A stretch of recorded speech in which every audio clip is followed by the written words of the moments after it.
स्वागत है आपका इंडिया खबर 24 न्यूज में और मैं हूं आपके साथ साक्षी। आइए रुक करते हैं इस वक्त की बड़ी खबरों की ओर।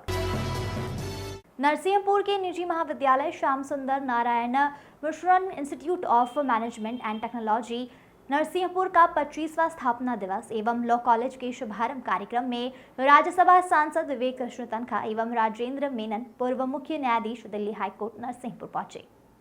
इस अवसर पर सांसद विवेक कृष्ण तनखा ने नरसिंहपुर जिला चिकित्सालय को लॉन्ड्री मशीन के लिए 15 लाख रुपए देने की घोषणा की और वर्तमान भाजपा सरकार को घेरते हुए उन्होंने आरोप लगाया है कि यह सरकार उत्खनन और भ्रष्टाचार के मामले में सबसे आगे है। यदि हमारी सरकार बनती है तो हम नर्मदा, जो कि मध्य प्रदेश की जीवनदायिनी है, हम उसमें अवैध उत्खनन को बंद कर देंगे। और हाल ही में हुए पटवारी परीक्षा के भ्रष्टाचार पर उन्होंने स्पष्ट कहा है कि 5 दिन के अंदर यदि उचित कार्रवाई नहीं होती है तो सरकार हमारा प्रकोप देखने के लिए तैयार रहे। उन्होंने भाजपा सरकार पर महाकौशल जैसे महत्वपूर्ण क्षेत्र में एक भी मंत्री न होने का भी आरोप लगाया है और कहा है कि यह सरकार का असंतुलन है और यह गलत है। रोशनी विश्वकर्मा की रिपोर्ट। रेत का उत्खनन अवैध हो रहा है नर्मदा का, मैंने कहा वो रोकूंगा मैं। मेरे को जिस नदी में, पावन नदी में हम अपने पुरखों की लास्ट राइट्स करते हैं और अस्थि कलश वहाँ लेके जाते हैं, वहाँ पर अवैध उत्खनन तो नहीं होने दूंगा मैं। अब बीजेपी सरकार उसको रोकने में असक्षम है, बट कांग्रेस आएगी तो मैं निश्चित रूप से बताता हूँ कि मैं अवैध उत्खनन नहीं होने दूंगा इस प्रदेश में। और जो लोग कर रहे थे उनको हम लोग को दंडित भी करना चाहिए, क्योंकि ये खाली अपराध एक फाइनेंशियल अपराध नहीं है, ये जनता के साथ अपराध है।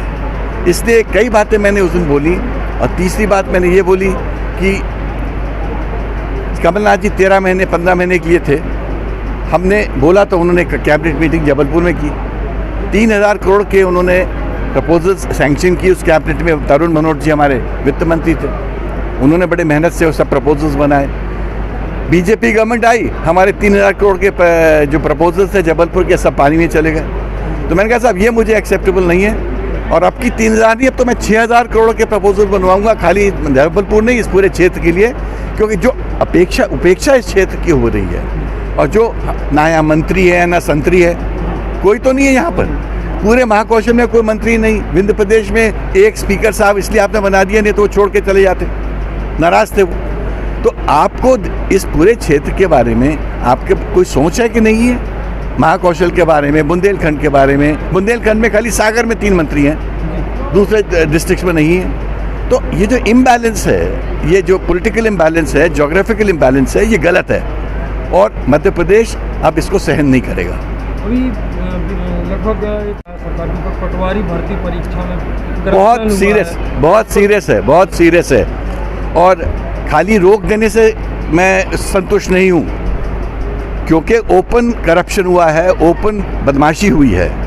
एक ही कॉलेज के 10 में से 7 लोग मेरिट लिस्ट में हैं। हम भी समझते हैं कि कैसे होता है ये सब। अगर आप लोग पनिश नहीं करेंगे, अगर आप लोग जल्द से जल्द FIR नहीं करेंगे, अगर आप लोग लोगों को पकड़ेंगे नहीं और हमको बेवकूफ़ बनाते रहेंगे, तो निश्चित रूप से जैसे व्यापम है उसी तरह हम इसको आगे बढ़ाएंगे।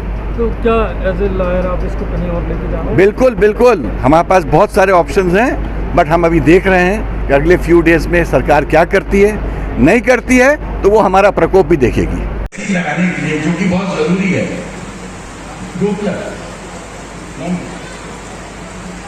वॉशिंग मशीन, मैकेनिकल लॉन्ड्री, ठीक है, मैकेनिकल लॉन्ड्री के लिए उनको 15 लाख रुपए चाहिए, जिससे कि पेशेंट्स की सुविधा वहाँ आवश्यक रूप से बढ़ जाएगी।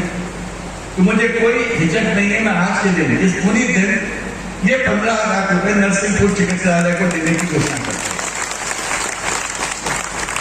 मुझसे आप स्टेटमेंट आ जाएगा, हम कहते थे, हम तो बोल रहे हैं, हम ले आओ, हम अगले दिन आएंगे। राजू बाहर करो, मतलब पीछे करो, ना होना तो हो गया। ये ऐसा वित्त मंत्री मध्य प्रदेश शासन जैसे ही मंच पर पहुंचते हैं, प्रशासन के लोग और चूंकि मुख्य अतिथि हमारे उस समय के शिक्षा मंत्री के गुप्ता साहब थे, मुस्कान साहब जब 12 बजे पहुंचते हैं, उस समय हमारे कार्यक्रम के संचालन कर रहे थे स्वर्गीय TR नेमा जी, वरिष्ठ साहित्यकार, प्रशांत साहब के QIC से QIC फौजी नॉमिनेशन है सेकंड इन कमांड में। तो मुस्तान साहब की गुस्सा भी वो झेलते थे और लोगों का गुस्सा भी झेलते थे वो। तो बहुत ही एक मधुर संबंध थे, इमोशनल कनेक्ट था। इस जिले के सभी ग्रामान्यजन, अधिवक्तागण, हमारे पत्रकार बंधु और तमाम इस संस्था